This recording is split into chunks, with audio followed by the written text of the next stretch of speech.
जोंहा जोंनि गेजेराव सासे एमपि जालायनाय रायजोनि एमपि जालायनाय बर' जाथि सिबिग्रा होननानै गावखौ बुंना लाग्रा दिनै उरखावग्रा ब्रह्मआ मन्थ्रि जाहैबाय। दा बे मन्थ्रि जानाय समाव बिनि सार्टिफिकेटखौ केन्सेल खालामनानै होनो हानांगौमोन। दा केन्सेल खालामाखिसै, बे जोबोद दुर्भाग्य बाथ्रा। आरो लोगोसे इतिमध्य जोङो हाइकर्टआव माने सनियाफोरनो सार्टिफिकेट जायनाखि होदों, बे सार्टिफिकेट होनायखौ लानानै जों कर्टआव केस खालामनानै जों चेलेन्ज खालामदों। बे सनियाफोरा ट्राइबेल नङा, बिसोर माने बर' कसारि नङा।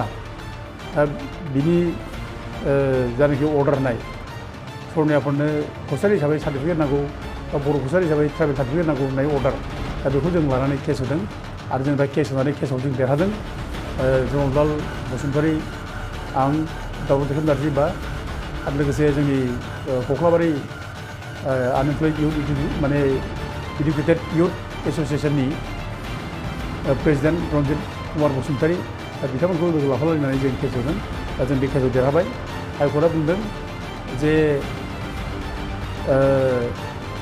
सनियाफोरनि जायनाखि सार्टिफिकेट होनाय बेखौ इमिडियेट दाननांगौ, बेखौ दोनखाबाय हाइकर्टआ। WPTBCखौ दोनबाय।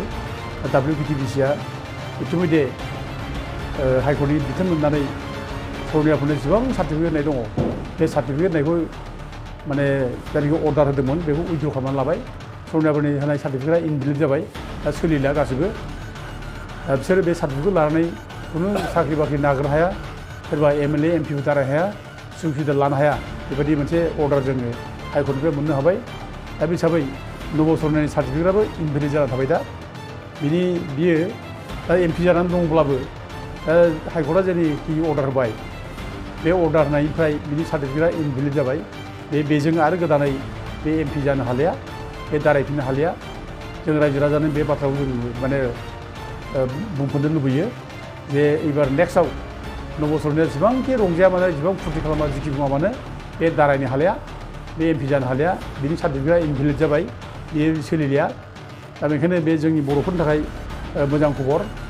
दा जों एबारनि जायनाखि इलेक्सन जागोन, फैगौ इलेक्सन पार्लामेन्टनि, बे पार्लामेन्ट इलेक्सनाव जोंहा जोंनि गेजेरावनो जोङो सासे केन्डिडेट जोङो बासिलायनानै जों हरनो हालायसिगोन। दा 10 बोसोर जों जे खोमाना लादों बे सिटखौ, ट्राइबेल नङि मानसिनो जे जों होनानै ट्राइबेल नङि मानसिजों जों दा ओंखायनो एबार बर'आनो दाराय हासिगोन बा ट्राइबेलानो दाराय हासिगोन, बेखौ जों रायजो राजानि सिगाङाव जों फोसावनो हायो। दा नैबे बिनि सार्टिफिकेटआ जे केन्सेल जानांगौ, बे सार्टिफिकेटआ केन्सेल जाब्लानो जे बिनि MPआ थांबाय। दा बे जिनिसाव जों दा दिनै जर होगासिनो दङ। दा MP जोङो उरखावग्रा जोंनि माने मन्थ्रि उरखावग्रा ब्रह्मखौ जोङो खालामजानो लुबैदोंमोन, जे खालामथों होननानै। बिथाङा माने गावनो जिहेतु WPTBCनि मन्थ्रि बे हिसाबै बेहा माने आखाइ दङ। बे गोसो जाबा बिनि सार्टिफिकेटखौ केन्सेल खालामहरनो हायो। जिहेतु सुपारभिजन कमिटियाबो रिपर्ट होखाबाय, बिनि सार्टिफिकेटआ इनभेलिड, इलिगेल, बे बर' कसारि नङा, बेखौ स्पस्ट बुंखाबाय। आरो नब सरनाया श'कज नटिसबो जाखाबाय। बे खेत्रआव जोंना उरखावग्रा ब्रह्मआ बेखौ माने जेबो सानना लाबानो, बे बर'नि जाथिनि सेन्टिमेन्ट दंब्ला बियो, बर'नि थै दंब्ला बियो नब सरनानि सार्टिफिकेटखौ बे केन्सेल खालामना हरनांसिगौ। खिन्थु जों जावले जावले माने एप्रच खालामसेयावबो, जावले जावले आसा खालामसेयावबो जोङो दासिमबो बिनि सार्टिफिकेट केन्सेल खालामनाय जों मोनाखै। बेनिखायनो जों दा जनरलाल बसुमतारी नामावनो आरोबाव हाइकर्टआव मोनसे कन्टेम्प्ट केस होनाय जाबावबाय। जिहेतु हाइकर्टआ जिहेतु माने WPTBCखौ बिनि सार्टिफिकेट केन्सेल खालामनो थिनखादोंमोन। दा केन्सेल खालामनो थिनसेयावबो हाइकर्टनि अर्डारखौ मानियाखै। दा बे हाइकर्टनि अर्डारखौ मानियैनि थाखाय हाइकर्टखौ अबमान खालामनाय जाबाय, बे कन्टेम्प्ट खालामनाय जाबाय होननानै जों कन्टेम्प्ट केस होनाय जाबाय। दा बे केसा हयथ' टाइम लाबाय। दा बे टाइम लाब्लाबो हयथ' खैदिननि उनावनो, बे खै मासनि उनावनो बे अर्डारखौ मानिनांगोन। हाइकर्टआ बिथोन होयोब्लानो WPTBCआ नब सरनानि सार्टिफिकेटखौ केन्सेल खालामनो हरनो गोनां जागोन।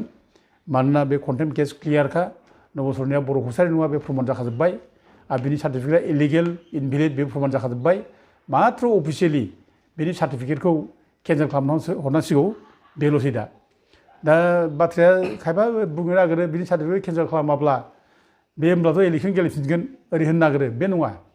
बेनि सार्टिफिकेटआ इनभेलिड जाखाजोब्बाय दा बे सार्टिफिकेटखौ लानानै बे इलेक्सन गेलेनो हाला दा माथ्र बेनि सार्टिफिकेट केन्सेल खालामनांगौ खारनाव जाबाय बेखौ पानिशमेन्ट होनांगौ बियो माने गावनि बेथन जानाय गावनि इसेबां बेनिफिट लादों सरकारनिफ्राय बेखौ रिफान्ड खालामफिननांगौ बे पानिशमेन्ट मोननांगौ दा बेनि थाखाय जों बेनि सार्टिफिकेट माने केन्सेल खालामहरजानो जों लुबैदों आरो केन्सेल खालामहोनांगौ आरो बेनि थाखाय जोङो जेरैबाबो जों जुजिगोन आरो जोंनि अधिकारखौ जों मोनथारनांगोन दिनै बर'फ्रा एथ' गोबाव थगायजाबाय एथ' गोबाव जों 10 बोसोर मोनसे गावनि अधिकारखौ सेनानै लाजानाया बिराद गिदिर बाथ्रा दुखुनि बाथ्रा बेफोरो जों मानो मालायजों सेनानै लाजानो दिनै गावनि अधिकारखौ जों मानो खोमाना लानो आरो पलिटिकेल अधिकारा बिराद गिदिर अधिकार गावनि पलिटिकेल अधिकारखौ जुदि खोमाना लायोब्ला जोंहा मा थाबावनो ओंखायनो जों दिनै जेरैबाबो जोंनि अधिकारखौ जों मोनफिनथारनांगोन दा बेखौ मोनफिननो थाखायनो जों दिनै जुजिदों जों नाजाथाबदों आरो जों देरहाथारनांगोन आरो जों नबसरनायखौ जेरैबाबो पानिशमेन्ट होनांगोन बे जेरैबाबो माने गावनि माने जायनाखि बर' हारिखौ नासयनाय जोंखौ थगायनाय भारत सरकारखौ थगायनाय बे थगायनायनि पानिशमेन्टखौ मोनथारनांगोन बिनि बेथन जानाय गासिबो होफिनजोबनांगोन जों बेनि थाखाय रेडि जानानै दं बे सार्टिफिकेटआ केन्सेल जाब्लानो जों बेखौ क्रिमिनेल केस होगोन आरो अब्लानो बेयो जेसेबां दं माने माबा जानाय बेखौ बे होफिनजोबनांगोन दा जोंहा बिसास दं जोङो कन्टेम्प्ट केसाव जों देरहागोन आरो क्लियार खाथार कन्टेम्प्ट केसनि क्लियार बे माबा खाथार बे केसा गथिखे जों कन्टेम्प्ट केसाव देरहागोन दा रायजो राजाया बे समसिम जाहाथे नेनानै थायो जों बेखौनो आसा खालामो आरो बेखौबो गोसोआव लादो रायजो राजाफ्रा बे नेक्स्ट फैगौ इलेक्सनाव बे एमपि माने खनसे खालामनो हालिया बिनि सार्टिफिकेटआ इलिगेल जाबाय इनभेलिड जाबाय सोलिलिया दा जोङो दुखुनांथाव बाथ्राया बेखौल' बुंनो लुबैयो दा दिनै उरखाव उग्रा ब्रह्ममोन बादि थानायाव जोंनि सार्टिफिकेटआ जे माने इलिगेल मानसिनि आखायाव थाबाय ट्राइबेल नङि मानसिनि आखायाव थाबाय आरो बे इलिगेल मानसिया जे दिनै एमपि जाहैबाय आरो बे इलिगेल मानसिखौ जे जोङो माने बोख्लायफिननांगौ एमपिनिफ्राय आरो दिनै एथ' गिदिर मोनसे अर्डार मोनबाय जों ट्राइबेलनि माने माबानिफ्राय हाइकर्टनिफ्राय बे अर्डार मोननायखौ लानानै जों सुजुबानांगौमोन जोंनि मन्त्रि उरखावग्रा ब्रह्ममोना दाननांगौमोन खिन्थु बेखौनो दानाखैब्ला बे माबायदि जाथि सिबिग्रा मानसि जाखो दा रायजो राजाफ्रा साननो गोनां दङ माब्रै जाखो दा जों बुजिखादों उरखावग्रा ब्रह्मआ बेखौ मावनाय नङा बिथांखौ जोङो जेब्लानाखि नबसरनाया सार्टिफिकेट लानानै एमपि देरहायो बे समाव उरखावग्रा ब्रह्मआ सेकेन्ड पजिसन मोननानै इलेक्सनाव जेनदोंमोन बे एमपिआव दा बे समाव जों बिथांखौ रिकुवेस्ट खालामहैदोंमोन केस होनो थाखाय खिन्थु बिथाङा नेगेटिभ खोथा बुंना होदों बे जोङो बेसेबां मालाय जाथिजों गाज्रि मोनजाबावोब्रा बयबो जोंखौ गाज्रि मोनजोब्बाय